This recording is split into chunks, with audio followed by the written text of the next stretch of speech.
y saludo a Fabián Galdi. Maestro, ¿cómo está? A mí me va bien y veo que ustedes con tantos saludos también. Y es que siempre nos agarra empezando.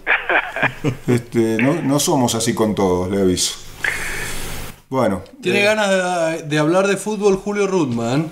Sí, tengo ganas de hablar de fútbol. Qué fin de semana, pues hubo de todo. Hubo fútbol, tenis, boxeo. Sí, piña, sí. La verdad que, bueno, déjeme empezar, no es que eluda el tema fútbol. Cuando dice piñas, habla del partido de River. Sí, eso fue paliza, digamos, más que piña. Pero se regodea, Santiago. No, me refiero, quiero hacer empezar, si Fabián me permite, por un retorno de la épica al deporte nacional, ¿no? Que es lo de Sergio Maravilla Martínez. Una verdadera lección de épica deportiva, ¿no, Fabián? Y creo que fue un hecho extraordinario, porque seguramente ahí, Julio, en la mesa, quienes te rodean son de una generación mucho más joven que la nuestra, pero en nuestros 20 y pico de años, o quizá un poquito antes también, ese momento que se da entre Nicolino, Carlos Monzón y quizás Víctor Emilio Galíndez, pero así encima en consonancia con un extraordinario momento del boxeo mundial, porque era la época de Durán, de Ray Sugar Leonard, de Marvin Hagler. Realmente cada uno era un artista del ring. Y después el boxeo se fue degenerando como otro tipo de actividades deportivas, porque el negocio primó sobre el hecho base en sí, que sin duda es la actividad lúdica, que también la hay en un deporte como el boxeo. Entonces, mira, ahora se me ocurría cuando veía pelear Maravilla Martínez y vos, Julio, hablabas de la épica, recordaba un hecho histórico que eran las crónicas deportivas que hacía José Martí a fines del siglo XIX sobre un peleador irlandés que era Sullivan, John Sullivan, que estaba afincado en New York. Y lo que significaba en el contexto social, en ese momento, en una ciudad surgente, en una situación en la cual el boxeo aparecía quizás como el refugio de los inmigrantes, en su gran medida irlandeses, y cómo tiene su correlato en la Argentina con los primeros boxeadores llamados siempre el boxeador del pueblo. Uno de estos era Justo Suárez, el torito de Mataderos en Buenos Aires, hasta que después, bueno, van creciendo con Luis Ángel Firpo, y la generación de los 50 tienen Pascualito Pérez, sin duda un ícono. Hay un antes y un después. Y Gatica. Y el Mono Gatica, claro, sin duda alguna, un ídolo popular, claro, encima con los grandes duelos con Prada. Claro. Era para quienes son más jovencitos, Gatica era la popular y claro, Prada era la platea. Claro. Bueno, hasta que aparece más en el tiempo otro extraordinario fenómeno con Nicolino, y si alguna vez hay posibilidad de que ustedes charlen con Rodolfo Brasili, las anécdotas que cuenta él de su amistad con Loche merecen ser difundidas de tanto en tanto, son espectaculares. Yo no veía realmente desde aquellos años de Monzón y los primeros años de Galíndez una expectativa tan grande como la que se creó con Maravilla Martínez. Soy un tipo muy ajeno a los números del rating televisivo, pero hubo picos de 41 puntos, claro, en la madrugada del domingo. ¿Y por qué despierta esto Martínez? Primero, es un boxeador en una historia personal muy, muy particular, porque él se va a temprana edad a buscar otro horizonte en España, casi un fenómeno muy cercano a lo de tantos compatriotas con la crisis del 2001. Y ahí, con el poco dinero ahorrado, pierde todo cuando le roban en el aeropuerto de Roma. En ese momento él estaba acompañado por su pareja y con lo poquito que tenían les daba para irse en tren hasta Madrid. Tomaron un tren local que duró casi 30 horas de viaje, según él contó alguna vez, y gracias a un papelito que él tenía en la media donde había un número de teléfono, él se pone en contacto con un entrenador de boxeo. Las pasó todas, hasta también contó que no tenía para comer, entonces hacía la cola los domingos a la madrugada en una iglesia, que le daban una lata de arvejas, un poco de pan, y así fue haciendo su historia hasta que luego comienza a dar clases de boxeo a particulares y consigue una pelea en Manchester, que era la ocasión de su vida. Manchester, como todo territorio urbano, es muy difícil ganar si no es por nocaut, y él fue y logró un nocaut espectacular contra quien era la figura de la ciudad inglesa, y luego con muchísimo esfuerzo logra un título mundial. Pero fíjense qué historia casi cinematográfica. El presidente del Consejo Mundial de Boxeo, que es una de las dos entidades más grandes, como si hubiera una FIFA y una FIFA paralela en el fútbol, ¿sí? Sí, sí.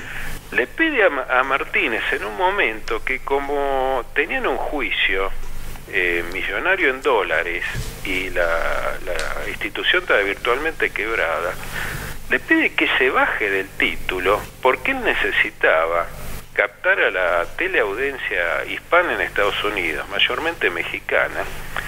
Entonces aparecía un jovencito que era el hijo de un gran campeón, que era Julio César Chávez padre. Entonces este chico prácticamente se le aligera el camino para que gane el título contra rivales de un escaso nivel, pero también les sirve por la bolsa que cobre, la publicidad que levantan en la venta de entradas, para levantar la quiebra del Consejo Mundial. ¿Por qué acepta Maravilla Martínez bajarse del título? Porque le promete el presidente del Consejo Mundial que inmediatamente iba a tener la revancha. Pasó el tiempo, Julio César Chávez no la quiso dar, y Maravilla Martínez tuvo que empezar de vuelta toda su carrera. ¿Qué significa? Volver a pelear en distintos lugares, volver a ganar, meterse en los rankings y finalmente, después de varios años, tener esta chance contra quien para él era casi un karma, ¿no? Y bueno, se dio una pelea de esas que entran en la historia del boxeo. Todo esto que estás ratifica lo de la épica, porque la secuela, inclusive, de la pelea, acá estoy con los muchachos, ¿la vieron ustedes? Sí. ¿Sí? ¿La viste? Sí. La secuela de la pelea con Chávez derrotado y con Martínez, se conoce además que Martínez desde el cuarto round con la... No saben lesión bien, que claro. Sí. No saben si en el cuarto, pero Bueno, aproximadamente en el cuarto se quebró la mano. Se quebró la mano o la muñeca, ahora hay varias versiones, con una... El dedo, había escuchado yo por ahí. ¿Con? Que había sido una fisura en el dedo también. No, parece que es bueno, como sea, eso, sí. como sea, Sí, digamos. Que durante la pelea eso no se ve, no se sabe, digamos. Y la lesión en la rodilla, que es cuando él cae, se tuvo una lesión de meniscos, le da esa dramaticidad casi de tragedia griega a la pelea, ¿no? Claro. Bueno, salvando las distancias. Sí, claro. Vos te debes acordar, Julio, la pelea Galíndez-Richie Kane. Claro. En donde la sangre que emanaba de las heridas del rostro de Galíndez termina en la camisa del árbitro, porque él de tanto en tanto le pedía limpiarse. El árbitro era Stan Christodoulou, un sudafricano, y esa camisa ensangrentada está en el Museo de la Fama de Boxeo en Las Vegas. Entonces, lo de Maravilla técnicamente es un boxeador de altísimo nivel. Tiene golpes perfectos, golpes de manual.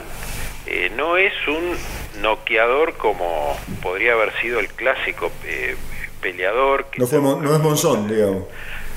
Claro, aunque Monzón también tenía su buena técnica, Sí. pero uno podría hacer un paralelo y decir, parecida a la técnica de Loche, con la potencia cercana a la de Monzón, ¿sí? Sí, la forma de pararse, por lo menos, lo primero que uno se acuerda es de las grabaciones que ha visto de Loche. Claro, porque Loche bailoteaba sobre el ring, la guardia baja, y Maravilla tiene un estilo así muy similar porque baja la guardia, pero también es cierto, porque escuché a especialistas antes de la pelea que decían, él lo hace como, no lo hace como una manera de fanfarronear, por así decirlo, sino que es su estilo, y porque además la estatura de Martínez era menor a la de Chávez. Sí, sí. Entonces tenía que buscar la manera en la cual buscar el hueco se da en los cuerpo a cuerpo en una milésima de segundo, y ahí empezar a meter esos golpes ascendentes, y después el cross donde podía dar, donde podía impactar en el rostro, y fue ganando puntos. Los 8 primeros rounds, para los grandes analistas de boxeo, han sido de lo mejor que se han visto en el último tiempo. Y sumando a esta hipótesis de Julio, de la épica, el hecho de que Martínez ganara todos los rounds y en el último uno piensa, bueno, ahora lo pierde porque se cae 2 veces. Sí, casi rifa la pelea, ¿no? No, Sí, últimos 30 segundos. Sí. A mí me parece que levantó también los 40 puntos de rating que El mencionaba Fabián. duodécimo round Sí. es tremendo, creo que sé que hay medios que tuvieron la feliz idea de tomar el duodécimo round de la TV mexicana y lo han colgado en YouTube. Sí. No lo he visto todavía, tengo ganas de verlo porque cuentan que los periodistas mexicanos hasta el 11º round hablaban de un triunfo contundente de Martínez, Sí. y antes de iniciar el 12º dicen al aire, bueno, pero tienes a tu padre enfrente, por lo menos hazlo por él. Ajá. Yo lo pude ver, Fabián, el Claro. video de Ahí la está, televisión mexicana. tenemos un testigo acá. Y lo que empiezan a gritar casi en el 11º round es, dale, tíralo. Y empezaron así como a alentar y Sí. digamos que se van del rol de periodistas o de comentaristas y Al se ponen hincha. la camiseta de Bueno, Martí. de- a Walter de Nelson le Chávez. pasó lo mismo en un momento Sí, también. que Sí. le dice a Maravilla Martínez, No te metas. salite de ahí, Claro, no te metas. no te Bueno, metas. pues, En fin, yo creo que ha sido una maravilla ha sido. Ha sido una maravilla. Ha sido una a mí me maravilla. desagrada que me agrade. Lo del boxeo. Lo del boxeo. Sí, a mí tampoco. verdaderamente. No, me desagrada el boxeo y no puedo evitar que me agrade ver una película. Sí, una pelea de película. Una pelea de película como esta, ¿no? Sí. El ratito que nos queda, si usted no tiene nada más que agregar, si no tiene la última piña que agregar. No, simplemente cortito, porque Sí. ahora todo el mundo espera saber cuándo es la próxima. Sí. Hasta donde sé, como ahora se tiene que operar, Sí. muy probablemente sea en abril del año que viene. Sí. Hay 4 boxeadores únicamente que están en condiciones de pelear con él. Uno sin duda sería Julio César Chávez Jr. Sí. Después está Cotto, después está Mayweather. ¿Y Manny Pacquiao? Y ¿Puede ser? Pacquiao es muy difícil porque, miren, chicos, se da una situación que es la gran figura, cómo se le paga, y es muy difícil traer a Argentina. Para que tengan una idea, Chávez Jr. cobró $3 millones y Maravilla cobró 1.400.